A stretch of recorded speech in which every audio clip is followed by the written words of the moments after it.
My daughter won't go with you. I stopped halfway through the sentence. I had been rehearsing in my head and stared at the woman standing in the doorway. Behind her, I could see Emily sitting on the living room couch, arms crossed, staring at her phone as if the screen were the most important thing in the world. Her mother smiled gently. Then take me instead. I actually laughed because I thought she was joking. It was Friday afternoon, and my old blue pickup was packed for the road trip. Emily and I had been planning for nearly 2 months.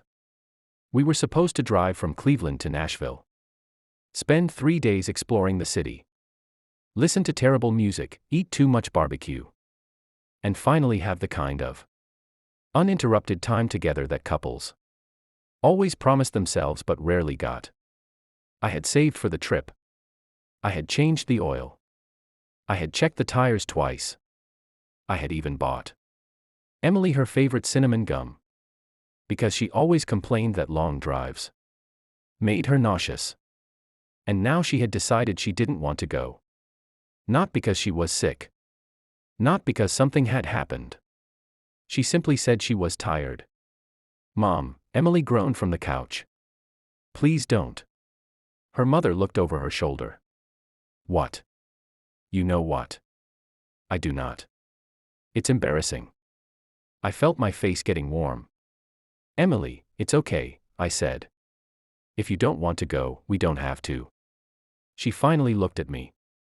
For a second, I saw guilt in her eyes. Then it disappeared. You can still go, she said. Just go without me. That hurt more than I expected. Maybe because I had imagined this trip differently. Maybe because I'd spent the last few weeks believing it meant something to both of us. I looked at the packed truck outside. Then at Emily. Then at her mother. Her mother, Linda, was still smiling. She was in her late 50s. With soft brown hair beginning to turn gray and the kind of face that seemed permanently tired but determined to hide it. She's right, Linda said. You should go. I shook my head. Not alone. Linda's smile widened. Who said you'd be alone? I stared at her. She pointed toward the driveway. Give me 5 minutes. Mom. Linda disappeared upstairs. Emily threw her hands in the air. I cannot believe her. I couldn't help smiling. What? She thinks she's funny. She might be. She's not. 5 minutes later, Linda came downstairs carrying a small suitcase. I nearly choked. You're serious? Completely. Emily stood up. Mom, you can't just go on my boyfriend's road trip. Linda raised an eyebrow. Why not? Because it's weird. What's weird about it? You're my mother. Linda looked at me. I looked at Linda. Then she shrugged. I'm a very pleasant travel companion. I laughed. Emily didn't. But something strange happened after that. I looked at Linda's suitcase. It was tiny. Almost empty. Did you pack anything? 2 shirts, jeans, a toothbrush, and a book. That's it. She smiled. I don't need much. And somehow, that sentence stayed with me. So I took her suitcase. We said goodbye to Emily, and 10 minutes later, Linda and I were driving south. Neither of us spoke for the first 20 minutes. Then Linda sighed. You're disappointed. I glanced at her. Is it that obvious? Yes. I'm sorry. Don't apologize. You didn't do anything wrong. She looked out the window. Emily's been distant lately. I tightened my hands around the steering wheel. Did I do something? No. Are you sure? Linda turned toward me. Daniel, you could win a Nobel Peace Prize and Emily would still find something to complain about. I laughed. Then Linda laughed. And just like that, the awkwardness disappeared. By Kentucky, we'd talked about everything.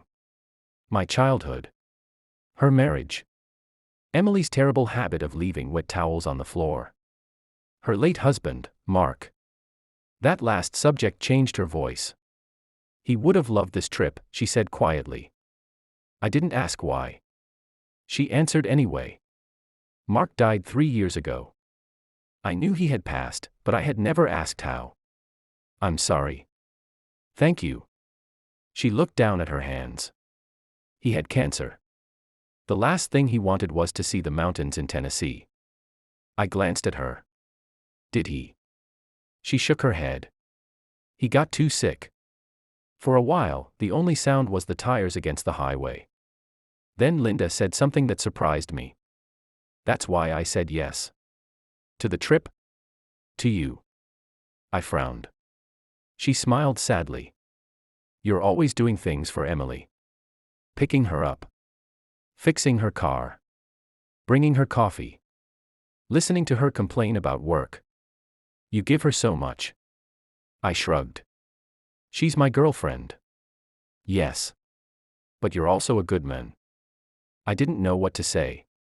Linda stared through the windshield. I thought maybe you needed someone to remind you that you're allowed to enjoy things too. That sentence hit harder than it should have. We arrived in Nashville just after sunset. Our first night was perfect. Not because anything extraordinary happened. We ate at a little restaurant downtown. Linda ordered dessert even though she claimed she was full. We walked along Broadway listening to musicians play outside crowded bars. At one point, she stopped beside a street performer and listened with tears in her eyes. You okay? I asked. She nodded. Just remembering. The next morning, we drove toward the Smokies. And that's when everything changed. We were about 40 miles outside Gatlinburg when Linda suddenly went quiet. Daniel. Yeah. Pull over. I looked at her. Are you sick? Just pull over. I pulled onto the shoulder. Linda opened the glove compartment. She started searching through it. What's wrong? I need to find something. What? She didn't answer. Then she found it. A small envelope. She held it against her chest. I watched her eyes fill with tears. What is that? Mark's. She opened it carefully.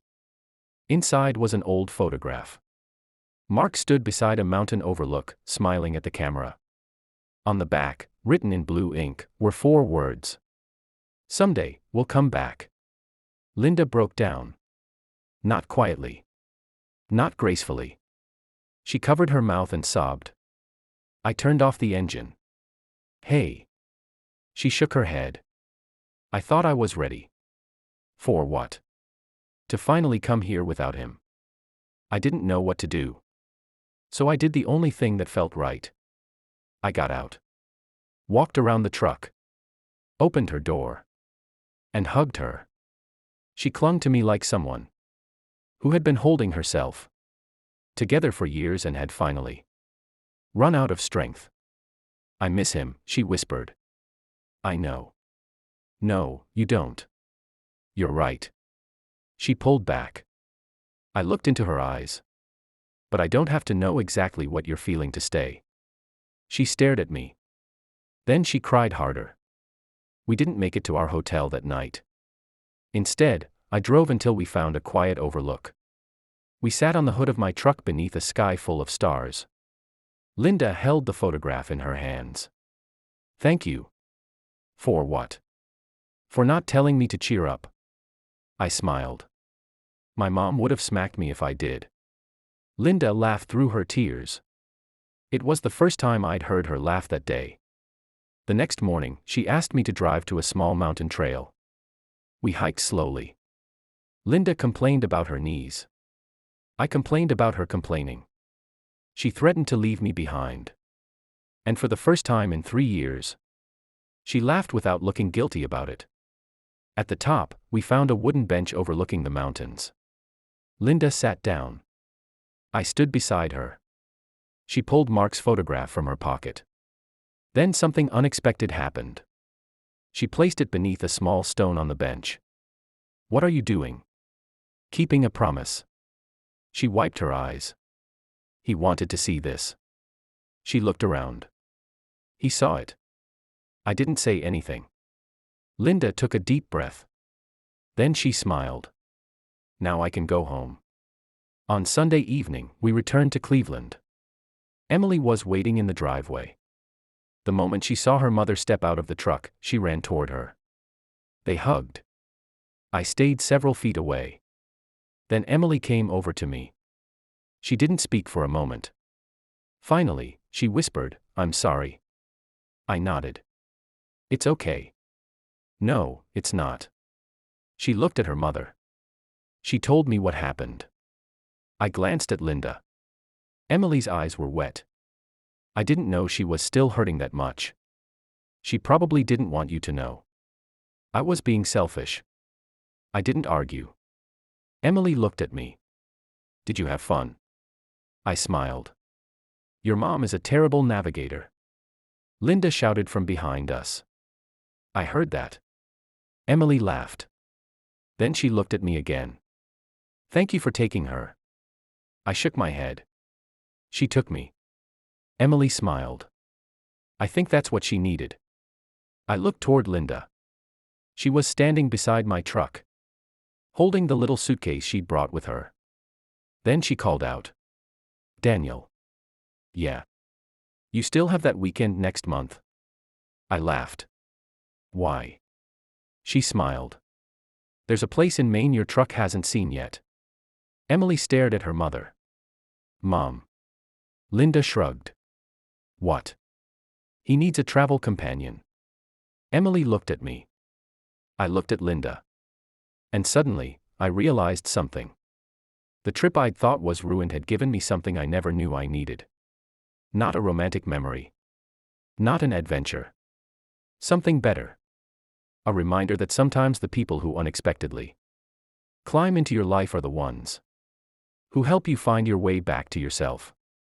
Linda walked toward the house. Then she stopped and turned around. "Daniel." "Yeah. Bring the cinnamon gum next time." I smiled. "You remembered that." She smiled back. "Of course." And as Emily groaned behind me, I looked at the old blue pickup and laughed. The trip hadn't changed everything because I had fallen in love with my girlfriend's mother. It changed everything because somewhere between the highway and the mountains, a grieving woman learned that moving forward didn't mean leaving someone behind. And I learned that kindness isn't always about fixing someone's pain. Sometimes it's simply sitting beside them while they feel it. Sometimes it's taking the long way home. Sometimes it's saying, "I'm here." And sometimes, when someone thinks their journey is over, the greatest gift you can give them is a full tank of gas, an open passenger seat, and enough patience to let them discover that there is still a beautiful road ahead.